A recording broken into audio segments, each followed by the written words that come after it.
Bom, latossolo você pensa assim, bom, latossolo é solo laterítico, então está tudo oxidado, não vai ter matéria orgânica. Tem. Né?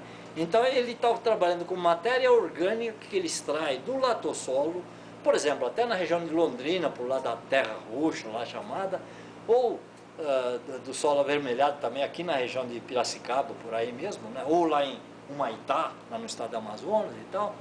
Então, ele tem trabalhado com a relação C13-C12 da matéria orgânica. Bom, alguém pode me dizer o que essa relação delta C13 ou relação C13-C12 pode fornecer em relação ao clima? Alguém já viu isso? Maior desenvolvimento. Bom, aí eu estou trabalhando com MOS, ou matéria orgânica de solo, né? Bom, aí é o seguinte, a ideia, pelo menos, básica aqui, aí é o seguinte, que eu tenho plantas arbóreas e não arbóreas. Quer dizer, arbóreas e não arbóreas são arbustos, gramíneas e tal. Arbóreas, árvores, né? Bom, é que durante a fotossíntese, as plantas arbóreas e as plantas não arbóreas ocasionam um fracionamento isotópico diferenciado. Uns, quer dizer, incorporam mais o C3, o carbono orgânico mais pesado, e outros o mais leve. Então, a relação C13-C12 de matéria orgânica de plantas arbóreas cai numa faixa, enquanto que de plantas não arbóreas, ou de gramíneas e arbustos e tal, vai cair numa outra faixa. Então, ele vai ver qual é a porcentagem de plantas do tipo C3, chamado, ou C4. Tipo C3 seriam as plantas arbóreas. É ciclo fotossintético, isso é chamado. Isso é ligado à fotossíntese, né? Então, ciclo fotossintético de plantas do tipo C3, ou seja, de plantas arbóreas. Ou plantas do ciclo fotossintético de gramíneas e plantas arbustivas, né? Então, aí seria plantas do tipo C4. Então, eles caem, o delta C13 cai em intervalos diferentes. Então, com isso dá para saber, dá para ter uma ideia de que em cada momento predominavam plantas do tipo C3 ou plantas do tipo C4. Se predominava C3, então significa que tinha muita árvore, então a região, certamente, por exemplo, aí Humaitá, o clima era mais úmido e quente do mesmo modo. Agora, se predomina os C4, né, arbustos, gramíneas, então eu tinha talvez, em vez de, talvez eu tinha um cerrado, uma savana, né, em vez de floresta, certo? Então, com isso, ele tem tentado relacionar, vamos dizer assim, o delta C13 da matéria orgânica de solo com o tipo de planta predominante, se era do ciclo fotossintético C3 ou C4, mas isso examinando, então, quanto eu tenho de isótopo C13 e quanto eu tenho de isótopo C12, certo? Da razão isotópica, vamos dizer assim. Deu para entender ou não? Então, esse basicamente é um outro tipo de estudo, outro tipo de indicador que eu não mostrei naquele quadro lá, né? Naquele quadro lá. Mas, de qualquer maneira, aqui nessas outras regiões, nós tivemos a ocasião de estudar em áreas de cerrados, então. Em áreas de cerrados. Então, aqui, por exemplo, isso aqui é no Distrito Federal, isso aqui é uma lagoa lá, próximo a Brasília, né? A lagoa chama-se Feia, e fica perto de uma cidade chamada Formosa. Eu até falava assim, olha, acho que trocaram as bolas aqui. Eu acho que a cidade que devia ser chamada de Feia, a lagoa, aliás, ao contrário, quer dizer, a lagoa é feia, né? Devia ser bonita ou formosa, né? E a cidade que devia ser chamada de Feia, mas trocaram as bolas, bolaram as trocas. Mas, enfim, esse é o nome que deram, né? Então, nessa Lagoa Feia, até essa geóloga, que hoje em dia trabalha com palinologia também, Ela está na Universidade Católica de Goiás, quer dizer, foi nossa aluna aqui. E aí eu orientei a tese de doutorado dela, em palinologia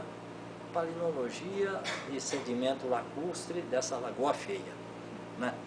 E, então esse daí é o ponto 7 lá. E 6, 6 já é em Goiás, né? Que lá foi uma outra dissertação de mestrado, uma tese de doutorado que foi feita. Depois 2, 3 são outras regiões em Minas Gerais também, 4, 5, Lagoa Santa, etc. Bom, então, se a gente for obter, quer dizer, foi feito um estudo, aqui no caso, basicamente de palinomorfos, ou seja, pólens mais esporos, né? E aí a gente foi tentado assim uma correlação entre, então nessa região aí, nessas várias regiões aí, Serra dos Carajás, lá em Pará, Serra dos Salitres, aqui em Minas Gerais, Serra Negra, em Minas Gerais, Lagoa dos Olhos, lá em Minas Gerais, Lagoa Santa, em Minas Gerais, Corominha, em Goiás, águas emendadas no Distrito Federal. E Rio Icatu, está aí na Bahia, na margem do Rio São Francisco. Eu vou mostrar um detalhe aqui dessa região do Rio Icatu, que é um afluente do Rio São Francisco, numa região onde tem um campo de dunas espetacular. Aliás, esses dias eu vi, não sei se você viu um dos últimos números daquela revista FAPESP. Não viu? Não gosta? Não, totalmente viciada a revista. Então, lá tinha... Não, é que lá entrevistavam lá um rapaz que eu conheço, que ele foi até diretor do Museu de Zoologia. Ele era, quer dizer, foi, vamos dizer assim, ele foi orientado lá, mestrado, doutorado, acho que lá do compositor de samba lá, o Paulo Vanzolini, né? Mas esse rapaz aí, o Miguel Terefô Rodrigues, né, foi diretor até do zoológico lá. Mas aí, por acaso, eu estava fazendo pesquisa lá no interior da Bahia e a gente acabou se cruzando lá no meio do mato, porque ali andou descrevendo, acho que umas 30 ou 40 espécies de cobras e lagartos desconhecidas. É o nome das cobras e lagartos. É o herpetólogo, né? Herpetologia. Então, esse Miguel Terefô Rodrigues, não, foi a matéria de uma das reportagens lá da revista FAPESP, aí, né? Um dos últimos números aí. Mas, então, sobre essa área lá do interior da Bahia que estava falando, eu orientei na região um mestrado e doutorado num campo de dunas. É um campo de dunas espetacular, são dunas fluviais na margem do São Francisco. O campo de dunas, que nesse caso é um campo bastante grande, inclusive a gente chamaria de mar de areia, né? Quer dizer, em inglês o pessoal chama sand sea, né? Quer dizer, mar de areia. Esse mar de areia com dunas do Rio São Francisco retrabalhados pelo vento, as dunas chegam até 50 metros de altura. O campo de dunas tem uma área de 7.000 quilômetros, mais ou menos, na margem esquerda do São Francisco, através de um trecho lá do Rio São Francisco de 200 quilômetros, mais ou menos, fica entre duas cidadezinhas lá na margem de São Francisco. Uma das cidades chama-se Pilão Arcado, já ouviram falar? E outra bem pequenininha. A outra cidade menor ainda, talvez, chama-se Barra. Deve ser areias. Barra e Pilão Arcado. E 200 quilômetros, então tem esse campo de 7.000 quilômetros. É interessante, quer dizer, seriam essas coisas que eu poderia eventualmente mostrar no slide, mas não trouxe os slides aqui, porque acho que, pensei também, acho que não vai dar tempo, né? Bom, mas esse daqui, por exemplo, inclui aí também o Rio Icatu, que fica nessa região, mas isso daí inclui várias regiões. A ideia aqui foi tentar fazer uma correlação assim, entre temperatura e umidade, através disso. Agora, essa correlação é muito complicada, né? Porque aqui, por exemplo, enquanto a gente nota aqui uma fase com muitas partículas de carvão, talvez um clima seco, assim e tal, desse lado aqui não tinha. Então, é difícil encontrar qualquer tipo de correlação. Por outro lado, faltam, às vezes, trechos do registro, então tem hiatos de registro, né? Mas, depois que você obtém um bocado de informações de vários lugares, você vai tentar ver se existe alguma relação entre esses. Então, na verdade, eu acho que aqui no caso do Brasil, porque havia uma época que o pessoal achava assim, não, quando era período glacial no hemisfério norte, no Brasil, que não teve a glaciação, o clima era seco. Por quê? Porque tinha muito gelo retido na forma de geleiras sobre os continentes, então começava a faltar água de circulação, água para vapor d'água. Então, em outras regiões que não eram atingidas pelas geleiras, então o clima era seco. Então, o pessoal andou desenvolvendo uma ideia muito simplista, muitas vezes, né, de que, por exemplo, no último máximo glacial, chamado último máximo glacial, LGM, Last Glacial Maximum, né, entre 18 a 20 mil anos, mais ou menos, passados, quer dizer, tinha havido uma expansão da geleira no hemisfério norte. Então, aí o pessoal dizia assim, no Brasil o clima foi seco, sabe?